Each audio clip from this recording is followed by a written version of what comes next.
بسم اللہ الرحمن الرحیم، السلام علیکم۔ میں ہوں آپ کا ہوسٹ عاشر تنویر۔ ناظرین، پی ٹی آئی کی اگر بات کی جائے تو بڑے بڑے لیڈران، ان کے بڑے بڑے رہنما پارٹی چھوڑ کر بھاگ گئے ہیں۔ اگر میں کہوں کہ تتر بتر ہو گئی ہے پوری پارٹی تو یہ غلط نہیں ہوگا، لیکن اسی تناظر میں دیکھیں، اسی پلیٹ فارم کو دیکھیں تو جو ڈائی ہارڈ سپورٹرز اور ڈائی ہارڈ ورکرز آپ کہہ لیں، جو ورکرز کا جو فیکٹر تھا نا، وہ ابھی تک اسی طرح اپنے جان و مال کے ساتھ ان کی قربانی دینے کے لیے عمران خان صاحب کے ساتھ موجود ہیں اور ان کا شانہ بشانہ ساتھ دے رہے ہیں۔ لیگل ٹیم تو ایک الگ، لیکن جو ورکرز ہیں وہ بھی ان سختیوں کو برداشت کر رہے ہیں، جھیل رہے ہیں اور بہتر پرفارم کرنے کی کوشش کر رہے ہیں۔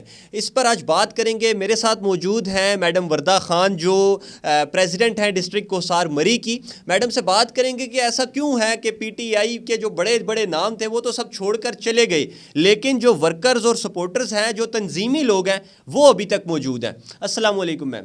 وعلیکم السلام۔ شکریہ میڈم، آپ نے ٹائم دیا ہمیں۔ سب سے پہلے آپ کا شکریہ کہ آپ کے چینل نے مجھے انوائٹ کیا۔ نہیں، آپ ہمارے لیے یہ باعث فخر ہے۔ مجھے سب سے پہلے میڈم یہ بتائیں کہ آپ کے خیال میں ایسا کیوں ہے کہ ساری رہنما چھوڑ کے چلے گئے ہیں پی ٹی آئی کو؟ کوئی دو چار تو رک جاتے، کوئی بھی نہیں رکا۔ نہیں، ایسا نہیں ہے کہ سارے ہی چلے گئے ہیں۔ اچھا، ابھی اور بھی ہیں، ایسا نہیں ہے، لیکن کچھ پہ جو پریشر، جن کو دیکھیں آپ کے سامنے ہمارے ساقط علی عباسی نے آخری ٹائم تک کھڑے رہے ہیں، ٹھیک ہے، لیکن ان کو جس طرح وہ اغوا کیا گیا، یعنی گرفتار کیا گیا، اغوا کیا گیا، لے کے گئے اور ان پر جس طرح تشدد کیا، تو ظاہر سی بات ہے تشدد کرنا اور ان پر باتیں کرنا تو انسان بھی چھوڑ ہی دیتا ہے، لیکن کیا کہہ سکتے ہیں۔ اور جو ابھی جو چھوڑ کے چلے گئے ہیں تو اچھی بات ہے کہ بھگوڑے چلے گئے ہیں، اچھی بات ہے۔ نہیں، ہم تو یہ چاہتے ہیں نیو جنریشن آنی چاہیے، ہم یہ چاہ رہے ہیں کہ نیو اچھا لوگوں کو دیکھیں، پہلے خان صاحب کا مشن تو یہی تھا، ان کا موٹیو بھی یہی تھا کہ یوتھ آگے آئے، ینگ لوگ آگے آئے، لیکن جب اس طرح کے لوگ پارٹی میں انٹر ہوئے تو وہ جو آپ کا ایک پورا جو بلڈ لائن تھی پی ٹی آئی کی، وہ پیچھے ہو گئی اور اس طرح کے لوگوں نے قبضہ کر لیا۔ تو اب آپ کو امید ہے کہ اب ینگ لوگوں کو ٹکٹ ملیں گے پارٹی میں اور ساری چیزیں ہوں گی؟ امید بھی ہے، اور دوسری کہ یہ تو ہونی بھی چاہیے۔ دیکھیں ینگ جنریشن ابھی بھی کھڑی ہے، مجھے آپ دیکھ لیں، میری قربانی آپ کے سامنے، پوری مری کے سامنے میری قربانی ہے، تو یہ قربانیاں ہی دیکھی جائیں گی۔ اور عمران خان کے ساتھ وہ بھی ظاہر سی بات ایک دھوکہ ہی ہوا ہے نا ان کے ساتھ، وہ بیچارے برداشت کر رہے ہیں، تو انشاءاللہ مجھے امید ہے۔ اور ویسے بھی عمران خان ضرور نیو جنریشن آگے لے کر آئیں گے اور یوتھ ہی آگے آئے گی انشاءاللہ۔ اچھا، مجھے یہ بتائیں کہ آپ لوگ جس طرح اب ویورز کو میں یہاں بتانا چاہوں گا کہ بڑے بڑے انسیڈنٹس میں آپ کا نام آیا اور واقعات میں آپ کی ملوث ہونے کے حوالے سے آپ کو جیل بھی آپ کچھ عرصہ رہ کر آئیں آفٹر 9 مئی۔ مجھے بتائیے گا کہ یہ مسئلہ کیا تھا تھوڑا سا، پھر اس کو عمران خان کے اوپر کیسے ڈال دیا گیا ساری بات کو؟ دیکھیں، عمران خان نے کبھی بھی ہمیں یہ نہیں کہا کہ آپ داروں کے خلاف باتیں کریں یا کچھ بھی ایسی بات کریں، ٹھیک ہے، فوج کے خلاف بات کریں۔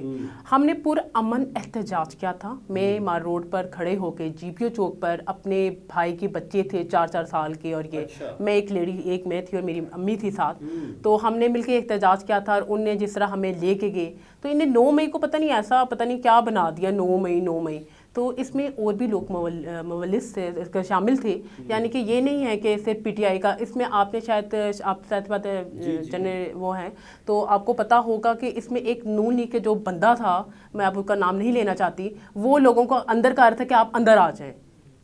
جی، میں یہ کہوں گی اس بارے میں۔ تو یہ 9 مئی کو انہیں پتہ نہیں جان کے ظاہر سی بات ہے انہیں عمران خان کو اندر کرنا تھا اور یہ چاہتے تھے پارٹی کسی طرح ختم ہو جائے، تو انہیں یہ ایکشن کرنے تھے، ایسے یہ بولنے تھے، تو کوئی بات نہیں۔ اچھا، یہ بتائیں کہ جب آپ کے اوپر یہ مصیبت آئی، جیل، ظاہری بات ہے بڑا سوشل پریشر ہوتا ہے، فیملی بیک گراؤنڈ انسان کا ہوتا ہے، کیسے آپ کو پھر ہینڈل کیسے کیا اس پریشر کو؟ فیملی کی طرف سے پریشر تو ہوگا کہ چھوڑ دیں ساری چیزیں؟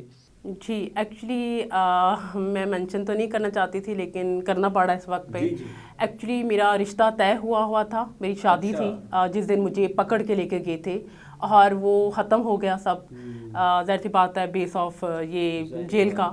میری امی نے جس طرح، میرے ابو نے جس طرح فیس کیا، ظاہر سی میرے حال سے ماں باپ آپ کے ساتھ کھڑے ہوتے ہیں، اس طرح آپ کی فیملی نہیں کھڑی ہوتی ہے۔ بہت سی باتیں محلے والے اور اسٹریٹ والوں کے آگے پیچھے کی باتیں برداشت کی، لیکن میرے امی ابو آج بھی میرے ساتھ کھڑے ہیں اور کھڑے ہیں وہ بڑی اچھی بات ہے جی. اچھا یہ پارٹی کی طرف سے کوئی سپورٹ نہیں ملی آپ کو؟ جو لیڈران تھے انہوں نے نہیں آ کے مطلب ایک ہوتا ہے نا کہ آپ کو آ کے اپریشیٹ کرتے ہیں کہ ہاں یار آپ ہمارے ورکر ہو, آپ ہمارے لیے کام کر رہے ہو, ہمیں پتہ ہے, یا خان صاحب کی طرف سے یا اور کسی کی طرف سے؟ نہیں بالکل مجھے اپریشیٹ کیا گیا تھا. میں جب کیونکہ میری پٹیشن جو فائل کی تھی وسیم صاحب نے کی تھی, صداقت علی عباسی میری امی کے ساتھ ٹچ میں تھے, اور لطافت ستی صاحب میری ساری بہنیں ان کو کال کرتی ہوتی تھی, اور سب ان میرے ساتھ ان کے ٹچ میں تھے. جب وہ پی ٹی آئی میں تھے, پی ٹی آئی میں تھے, اب تو ان کو زبردستی ظاہر سی بات ہے نکال دیا گیا ہوا ہے, انٹرویو دیتی ہے. تو تب یہ بات ہے کہ جب میں آئی تھی, میم کنول شوزب نے مجھ سے بات کی تھی, عمر ایوب صاحب نے مجھے سلام پیش کیا تھا میری اس ہمت کو, تو میرے ساتھ سب ٹچ میں تھے, ابھی بھی ٹچ میں ہیں. اچھا مجھے یہ بتائیں میڈم, اب ذرا تھوڑی سی وائڈر سینس میں بات کرتے ہیں. پاکستان تحریک انصاف کی حکومت, وہاں پہ ظاہری بات ہے جو سب سے بڑے نمائندے مری میں وہ صداقت علی عباسی صاحب ہی چیزوں کو دیکھتے تھے. مری کے حوالے سے اگر بات کریں تو ترقیاتی کام کس حد تک پی ٹی آئی کروانے میں کامیاب ہوئی؟ مری کی تعمیر و ترقی میں کس طرح کردار ادا کیا پی ٹی آئی نے؟ دیکھیے سب سے پہلے نا ہمارے مری میں سب سے بڑا مسئلہ یونیورسٹی کا تھا, جو یونیورسٹی صداقت علی عباسی نے بنائی ہے. ٹھیک ہے, پی ٹی آئی کے دور میں بنی تھی کوسہار یونیورسٹی. ہمیں کیونکہ پڑھائی کے لیے ہمیں مائگریٹ ہونا پڑتا پنڈی, اور آپ کو پتہ ہے پنڈی, اور ہاسٹل لائف مجھے نہیں لگتا کہ بچوں کے لیے اچھی ہے. تو میں نے خود بھی ہاسٹل لائف, کیونکہ ظاہر سی بات ہے گریجویشن کے لیے آنا پڑا تھا, تو اس لیے وہ جو یونیورسٹی جو بنی ہے, اور بھی ترقیاتی کام. ہمارے یہاں پر گیس کا بڑا سخت پرابلم تھی, کیونکہ لوگ لکڑی پہ جلانا بڑا مشکل ہوتا ہے یہ پروسیس. تو پھر صداقت صاحب نے ان علاقوں میں گیسز دی ہے جہاں پہ ہم توقع نہیں کر سکتے. یہی شاید کان عباسی صاحب کہتے ہوتے تھے یہ بنجر زمین ہے, یہ تو کچھ نہیں ہو سکتا, لیکن یہ بات ہے صداقت صاحب نے پی ٹی آئی کے دور میں یہ کام کر کے دکھائے ہیں. اچھا مجھے یہ بتائیں, اب صداقت صاحب الیکشن تو لڑیں گے اور اب آپ پی ٹی آئی کے ساتھ ہیں, تو اب ان کے خلاف ووٹ دیں گے آپ کسی کو؟ جس طرح آپ بتا رہی ہیں کہ صداقت صاحب نے کام تو کیا, لیکن اب کیا اب ان کے خلاف ووٹ دیں گے, کیا کریں گے آپ لوگوں ورکرز کی؟ کیا اسٹریٹجی ہے اس کام میں؟ دیکھیے میرے لیے وہ قابل احترام ہے, پہلے بھی تھے اب بھی ہیں, ابھی بھی میرے ساتھ ان ٹچ میں ہیں وہ. لیکن میں یہ کہوں گی ان پر جس طرح پریشر کیا گیا, آپ کو نہیں پتا وہ کیا کیا باتیں ہوتی ہیں, اب میں آپ کو کیسے بتاؤں, بیان کروں. لیکن انشاءاللہ صداقت صاحب آئیں گے تو یہ جو ینگ جنریشن ہے, میری وومن ونگ اور جو بھی ہمارے ورکرز ہیں, وہ صداقت صاحب کے ساتھ کھڑے ہیں. آپ لوگ صداقت صاحب کو سپورٹ کریں گے اگر وہ آزاد الیکشن بھی کرتے ہیں؟ ہاں اگر وہ لڑتے ہیں, اور مجھے لگتا ہے کہ وہ دوبارہ شامل ہوں گے. اس دن آپ نے جیو میں انٹرویو آپ نے دیکھا ہوگا کہ انہوں نے تھوڑی ایسے الفاظ بول دی ہماری پی ٹی آئی کے لیے, ہمیں بھی وہ میں ان کو ڈسکس اس لیے کر رہا ہوں کہ وہ ان کے واپسی کے چانسز ہیں. جی جی بالکل ہیں, اور انشاءاللہ ہمیں امید ہے کہ ہمیں صداقت صاحب ہی. اچھا یہ بتائیں کہ جو وومن ونگ تھا پی ٹی آئی کا, وہ بھی اب کافی حد تک نا آگے پیچھے ہو گیا. ہم نے کچھ انٹرویوز بھی کیے آپ سے پہلے, کچھ خواتین سے بھی بات ہوئی, انہوں نے کہا نہیں جی پی ٹی آئی کے اندر اس طرح کے معاملات تھے نہیں تھے. ہر کسی کا اپنا ورژن ہوتا ہے, وی ہیو ٹو رسپیکٹ, ہم ہر کسی کی عزت ہمیں رکھنی پڑتی ہے, کرنی پڑتی ہے. مجھے یہ بتائیں کہ وومن ونگ کے اندر جو ایک آپ کہہ لیں دراڑ پڑ گئی, اس کی وجہ کنول شوزب تھی یا کوئی اور لیڈیز تھی, وہ مسئلہ کیا ہے؟ دیکھیے بات ایسی ہے نا کہ ہم کنول شوزب کو دیکھیں, وہ ایک میڈم ہے, وہ بیزی ہوتی ہیں, ہر کوئی اپنی لائف میں بیزی ہوتا ہے, وہ اپنے ساتھ لے کر چلتی ہیں, یہ نہیں کہ وہ نہیں لے کے چلتی ہیں.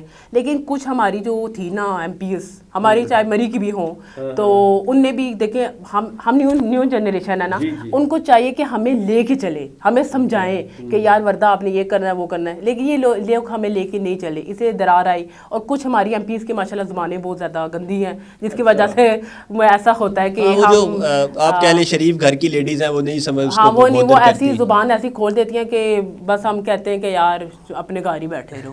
تو اس لیے تھوڑا سا درار آیا, اور کچھ فیوریٹ نظم چلتا ہے. ہاں ظاہری بات ہے, میم کنول کرتی ہیں تھوڑی سی فیوریٹ نظم, لیکن میم کنول کو انشاءاللہ یہ انٹرویو بھیجوں گی, اور وہ انہوں نے میرے ساتھ بات بھی کی ہے, اور انشاءاللہ مجھے امید ہے کہ میم کنول مجھے سمجھتی ہیں. آپ چلیں جی, آپ نے بڑی اچھی بات کی. مجھے آخر میں یہ بتائیں کہ الیکشنز آ رہے ہیں اور پی ٹی آئی کا کچھ بھی بنتا ہے پنجاب میں یا مرکز میں, تو آپ کسی پوزیشن پہ اپنے آپ کو دیکھتی ہیں, یا آپ کی خواہش ہے کہ کسی جگہ پہ خود کو اپنے آپ کو, چلیں لیڈرز تو موجود ہی ہوتے ہیں, لیکن کسی ریزرو سیٹ کے اوپر ایم پی اے یا کوئی تحصیل کونسل وغیرہ اس طرح کوئی ارادہ ہے آپ کا؟ ایکچولی میں نے آج سے جب کچھ عرصے پہلے جب ایم پی ایس کے جمع ہوئے تھے ہمارے پنجاب میں, ہماری حکومت تھی, پھر ختم ہی ہو گیا, تو میں نے ایم پی اے کے جمع کروایا تھا ریزرو سیٹ پر. تو انشاءاللہ میں اب دوبارہ جمع کرواؤں گی, کیونکہ میں نے اپنے مری کے لیے قربانیاں دی ہوئی ہیں. سب کو پتہ ہے میرے جو کام ہے وہ سب کے آگے ہے. تو میں یہ نہیں کہتی کہ پی ٹی آئی